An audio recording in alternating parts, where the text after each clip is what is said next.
Setelah KPU Sulsel menetapkan dua pasangan calon gubernur yang akan maju dalam Pilkada Sulawesi Selatan 2024, selanjutnya tahapan pengundian nomor urut paslon diselenggarakan di Hotel Claro pada Senin 23 September 2024. Dalam rapat pleno terbuka, KPU Sulsel menetapkan pasangan Muhammad Ramdan Pomanto dan Azhar Arsyad mendapatkan nomor urut 1, sementara pasangan Andi Sudirman Sulaiman dan Fatmawati Rusdi mendapatkan nomor urut 2. Pengundian diawali dengan pencabutan nomor antrian oleh masing-masing calon wakil gubernur untuk menentukan urutan pengambilan nomor urut.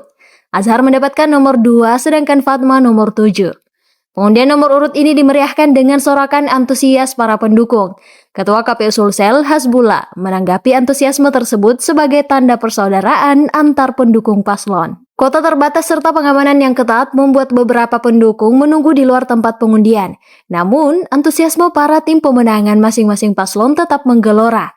Beberapa meneriakkan slogan masing-masing, ada juga yang berfoto dengan alat peraga kampanye bertuliskan nomor urut paslon dukungannya.